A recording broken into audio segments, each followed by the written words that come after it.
Apa yang diatur? Apa tujuannya diatur? Terus mengapa harus diatur? Siapa yang mengatur dan bagaimana mengaturnya? Contoh misalkan nih saya berikan ilustrasi. Kalau misalkan timbul sebuah pertanyaan, apa yang diatur? Yang diatur dalam atau mengelola sebuah manajemen. Apa yang diatur? Yang diatur adalah cara mengelola sebuah bisnisnya. Terus apa tujuan diatur itu kenapa? Misalkan tujuannya agar target dari sebuah bisnis itu bisa dicapai. Terus mengapa harus diatur? Karena kalau misalkan tidak diatur, bisnis itu nantinya akan susah. Susah kenapa? Susah karena tidak ada yang namanya perencanaan, tidak ada yang namanya planning gitu. Kalau misalkan tidak ada perencanaan, nanti targetnya itu nggak akan sesuai dengan apa yang diharapkan. Sebagai contoh saja, ketika kita mau kuliah atau mau daftar ke kampus aja ya. Ini saya sedikit keluar dari bisnis ya. Ketika kita mau mendaftar di suatu kampus atau misalkan mau ikut seleksi SBMPTN atau lomba dan sebagainya, kita perlu yang namanya sebuah perencanaan. Kenapa harus ada perencanaan? Perencanaan adalah salah satu upaya agar apa yang kita rencanakan itu bisa tercapai gitu. Terus selanjutnya, siapa yang mengatur? Yang mengatur itu kalau dalam perusahaan, kita kembali ke perusahaan, siapa yang mengatur? Yang mengatur adalah manajer dari tingkatan atas sampai tingkatan bawah atau manajer puncak sampai ke manajer bawah. Dan mungkin juga sebagai karyawan juga bisa mengatur. Di karyawan juga kan di karyawan biasa, sekelas karyawan biasa itu biasanya kan suka ada yang namanya koordinator ya. Koordinator atau dalam contoh misalkan di bagian administrasi itu ada 10 orang misalnya. Itu dalam 10 orang itu biasanya ada yang namanya koordinatornya gitu. Ada orang yang mengarahkannya. Nanti ini pekerjaannya ke sini, kita targetnya ini misalkan. Bulan depan kita harus selesai ini. Biasanya gitu. Jadi ada orang atau koordinator. Jadi ketika ada sesuatu hal yang kurang paham, nanti si koordinator lah yang biasanya komunikasi dengan jabatan yang lebih tinggi dari dia gitu. Jadi nggak semuanya bicara gitu. Kalau semuanya bicara nanti atasan akan bingung juga gitu. Jadi ada penyambung lidahnya gitu. Terus bagaimana mengaturnya? Ya tadi bagaimana mengaturnya ya harus dengan cara-cara yang sesuai. Contoh misalkan kalau di bidang pemerintahan mengatur sebuah organisasi ya tentunya harus ada rambu-rambunya. Contoh misalkan ketika ada permasalahan di lingkungan perusahaan, itu kan biasanya berjenjang. Kadang permasalahan itu datangnya sebenarnya mungkin dari bawah, bergejolak di bawah, misalkan target tidak sampai, tidak tercapai, terus atasan misalkan marah-marah ngomel-ngomel kepada karyawan. Nah, bagaimana si masalah diselesaikan? Ya tentunya dengan cara mengatur, dengan cara memanage. Contoh misalkan memposisikan orang-orang, karyawan-karyawan yang sesuai dengan skill, dengan kemampuan atau dengan kompetensinya gitu. Nah, kembali kita ke pengertian manajemen. Manajemen adalah ilmu dan seni mengatur aktivitas atau proses pemanfaatan sumber daya manusia dan sumber-sumber lainnya untuk mencapai tujuan bersama. Ini tadi sesuai dengan pendapat siapa sih Ilman kalau nggak salah. Nah, baru sekarang kita ke MSDM-nya, ke manajemen sumber daya manusia. Nih, sebenarnya pendapat ahli tentang MSDM ini bukan hanya 3 orang saja ya. Banyak sekali bertebaran ya. Jadi banyak para ahli yang yang mendefinisikan tentang apa itu sebenarnya MSDM. Tapi saya di sini hanya mengutip beberapa saja, ada sekitar 3 ya.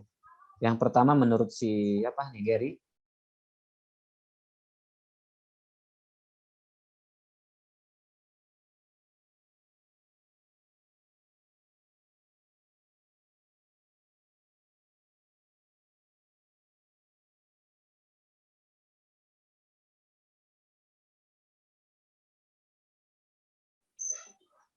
Menurut si Gary, manajemen adalah kebijakan dan cara-cara yang dipraktekkan dan berhubungan dengan pemberdayaan manusia atau aspek-aspek SDM dari sebuah posisi manajemen, termasuk rekrutmen, seleksi, pelatihan, penghargaan, dan penilaian.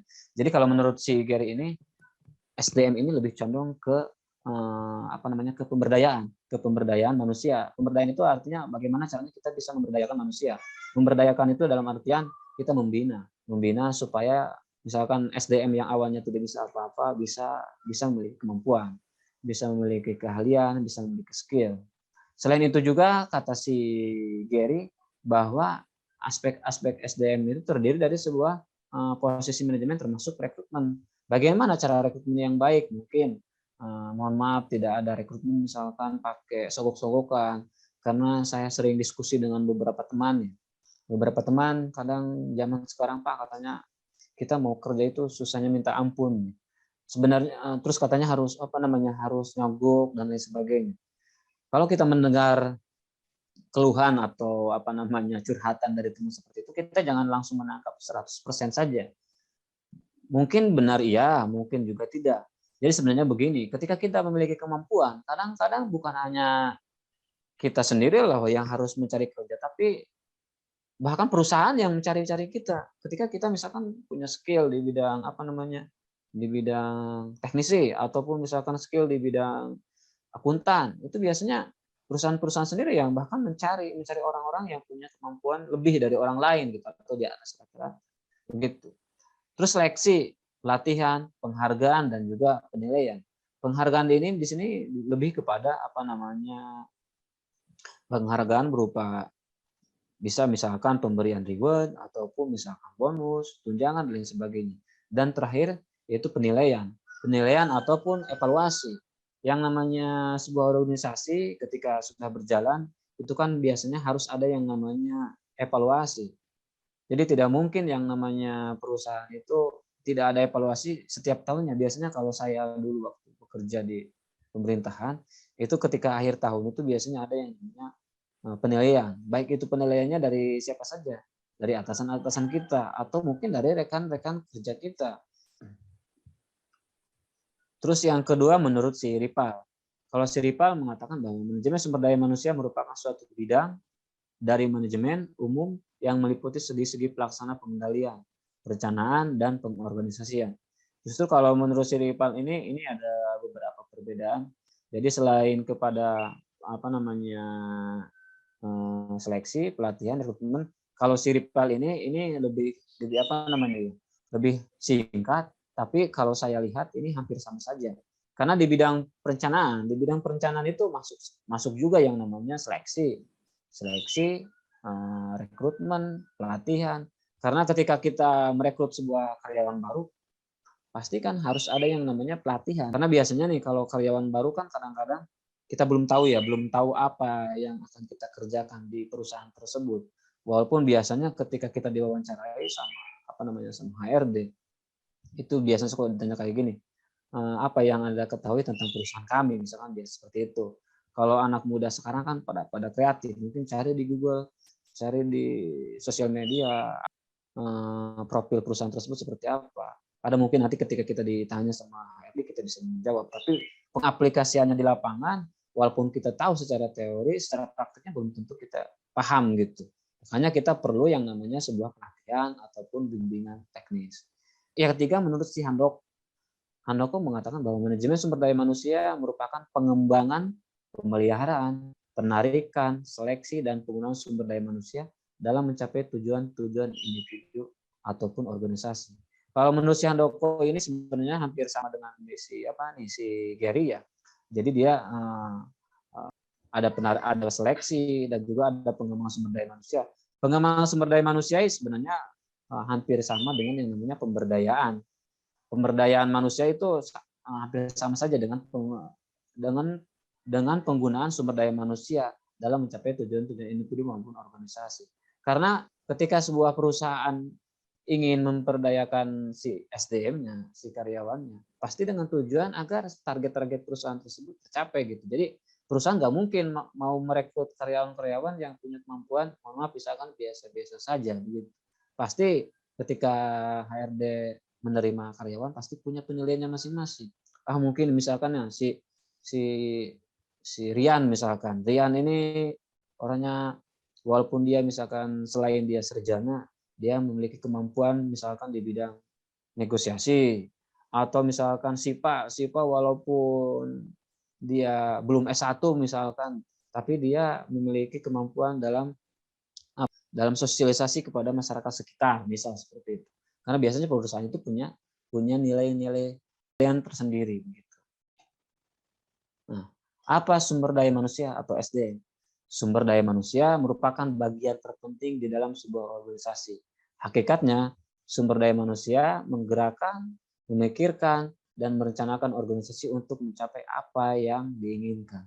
Jadi, sebuah organisasi, sebuah bisnis, ketika tidak dikelola sama SDM yang benar-benar peduli, yang benar-benar profesional, maka perusahaan tersebut saya rasa nggak akan bisa namanya bersaing dengan perusahaan yang lainnya. Karena berdirinya sebuah perusahaan harus diisi sama orang-orang yang memiliki kemampuan, skill, integritas, profesional, dan lain sebagainya. Apa itu manajemen SDM?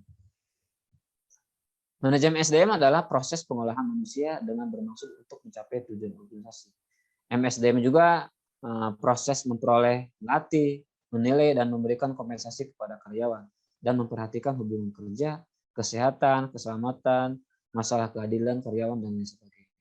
Jadi dalam sebuah organisasi kita juga perlu yang namanya sebuah jaminan.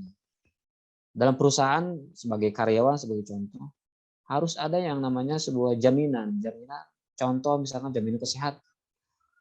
Kita sebagai karyawan di perusahaan A, apakah perusahaan A menjamin ketika kita bekerja, kita memiliki anak, misalkan memiliki orang tua, memiliki istri kalau yang laki-laki, apakah kita dijamin dalam kesehatan? Sebagai contoh mungkin seperti yang sekarang diaplikasikan sama pemerintah, yaitu BPJS ketenagakerjaan, ya, itu khusus yang bekerja. Atau mungkin di bidang kesehatannya, karena sekarang masa pandemi, mungkin BPJS kesehatan atau tunjangan atau jaminan yang lainnya, misalkan jaminan jiwa dan sebagainya. Atau untuk dalam hal kesejahteraan kadang-kadang dalam sebuah organisasi, walaupun sebenarnya sudah ada peraturannya dari pemerintah kan, yang namanya gaji itu biasanya ada UMR, ya, UMR. Kalau misalkan perusahaan di tingkat kabupaten, baik misalkan di kabupaten kota yang ada di Provinsi Banten, mungkin sama yang ada di daerah lain atau di Provinsi Jawa Barat, mungkin tidak akan sama tuh. UMR Banten sama UMR Jakarta pasti mungkin tidak akan sama. Jadi sebenarnya harus disesuaikan dengan lingkungan yang ada. Kadang misalkan di Jakarta sama di Banten mungkin kebutuhannya akan lebih tinggi yang ada di Jakarta, karena Jakarta sebagai kota metropolitan yang namanya kota besar, sebagai ibu kota, pasti harga mungkin lebih mahal dan sebagainya. Terus apa sih pentingnya manajemen SDM? Manajemen SDM memiliki banyak hal. Pertama, ya tadi sudah saya bilang, atau manusia merupakan salah satu unsur dalam sebuah manajemen. Terus manusia selaku berperan aktif dan di dalam setiap kegiatan organisasi. Manusia itu sendiri unik dan kompleks. Jadi mungkin sebagai manusia kita tidak akan satu tipe, pasti memiliki gaya, style yang mungkin berbeda-beda. Nah, komponen manajemen SDM itu sendiri ada 3. Yang pertama yaitu pengusaha. Pengusaha ini lebih kepada identitasnya. Yang kedua karyawan atau pegawai. Yang ketiga pemimpin atau manajer. Ini lebih kepada si orangnya. Nah, yang selanjutnya itu peran manajemen SDM. Peran manajemen SDM ini sebenarnya banyak, ya. Saya hanya meringkas saja, ya. Yang pertama, peran manajemen SDM itu untuk menetapkan jumlah, kualitas, penempatan tenaga kerja yang efektif sesuai dengan kebutuhan perusahaan itu sendiri. Misalkan sesuai dengan job desk, sesuai dengan job atau spesifikasi pekerjaannya seperti apa, sesuai dengan hasil evaluasi. Terus yang kedua, menetapkan penarikan, seleksi, dan penempatan karyawan berdasarkan asas the requirement in the list and the requirement in the job. Jadi sesuai dengan kemampuannya. Jadi jangan sampai menempatkan orang yang tidak sesuai dengan kemampuannya, tidak sesuai dengan kompetensi. Sebagai contoh, perusahaan A misalkan butuh tenaga akuntan. Ternyata dia malah merekrut orang yang hanya bisa di bidang pemasaran saja. Dia misalkan tidak paham tentang akuntansi, maka tidak akan sesuai gitu. Jadi ketika kita memilih sebuah karyawan atau sebuah karyawan baru, maka harus ditempatkan, harus diposisikan pada jabatan atau tugas yang lebih spesifik, jadi lebih jelas agar nantinya hasilnya bisa terukur begitu. Terus selanjutnya menetapkan program kesejahteraan, pengembangan, promosi. Terus juga ada meramalkan penawaran, permintaan sumber daya manusia pada masa yang akan datang. Terus memperkirakan keadaan perekonomian pada umumnya dan perkembangan perusahaan pada khususnya. Selain itu juga melaksanakan pendidikan latihan dan penilaian prestasi karyawan. Seperti yang tadi disebutkan si Gary, bahwa perlu ada yang namanya latihan ataupun pendidikan agar si karyawan tersebut memiliki kemampuan yang terbarukan gitu. Jadi dia tidak hanya pahamnya di itu saja. Sebagai contoh nih, karyawan yang baru perusahaannya walaupun misalkan perusahaan yang lama, tapi karena situasi seperti pandemi seperti sekarang ini, yang mungkin cara bekerjanya ada beberapa hal yang berbeda. Sebagai contoh, ketika sebelum pandemi mungkin karyawan bisa bekerja setiap hari selain waktu libur ya, selain misalkan Sabtu Minggu bagi yang kerjanya 5 hari. Tapi setelah pandemi ini misalkan harus dibatasi. Ada yang misalkan dalam seminggu hanya 3 atau 4 kali. Nah, walaupun demikian, tentunya yang namanya perusahaan pasti nggak mau rugi lah. Ketika kita bekerja dari rumah, WFH misalkan, kita kan pasti dituntut untuk memberikan sebuah laporan. Sebagai contoh, dulu ketika saya bekerja di bawah Kementerian PUPR, walaupun saya waktu pas pandemi memuncak gitu ya, saya kurang lebih sekitar hampir sebulan lebih di rumah terus. Tapi walaupun di rumah terus, saya tetap bekerja, menyampaikan progres karena waktu kemarin itu saya pas bekerja membuat sebuah kajian tentang pembentukan unit pelayanan teknis yang berada di di Kota Cilegon. Waktu itu tetap saya update kegiatan-kegiatan, ikut Zoom dan lain sebagainya, melaporkan apa yang sudah dicapai hari ini, apa yang kurang dan harus diperbaiki ke depannya, seperti itu. Jadi tetap kita on time gitu.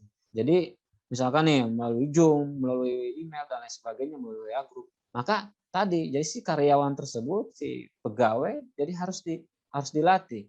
Mungkin karyawan-karyawan yang sudah lama, yang usianya sudah lanjut, kadang sama teknologi kurang begitu paham gitu kan. Maka perlu dibimbing, perlu ada pelatihan, baik pelatihan secara formal, contoh misalkan mengundang perusahaan di bidang yang paham dengan teknologi, atau bisa mungkin pelatihan dengan rekan satu tim yang lebih paham gitu. Terus selanjutnya mengatur mutasi karyawan baik vertikal ataupun horizontal. Mengatur di sini maksudnya agar si karyawan si A nih posisinya sekarang di administrasi, yang besoknya walaupun dia tetap di administrasi tapi misalkan divisinya atau departemennya misalkan berbeda gitu, kalau misalkan ke cabang yang mana gitu, jadi harus sesuai gitu ya. Terus selanjutnya mengatur pensiunan, pemberhentian dan pesangon. Kalau biasanya PNS kan itu ada yang namanya pensiunan ya. Kalau di karyawan biasanya di perusahaan swasta itu biasanya kalau kita sudah berhenti ada yang namanya pesangon. Dan pemberhentian juga sebenarnya harus diatur. Jadi jangan sampai misalkan nih pihak manajemen atau pihak perusahaan itu memutus kontrak atau memutus kita sebagai karyawan tanpa alasan yang kuat. Kalau misalkan kita diputus kontrak secara begitu saja, harus dipertimbangkan juga apa dampaknya nih, dampak bagi perusahaan itu sendiri atau dampak si orang yang di PHK tersebut, harus diperhitungkan. Itu kalau menurut saya, hemat saya, yang namanya sebuah perusahaan harus memikirkan seperti itu. Jadi jangan egois memikirkan dia sendiri gitu.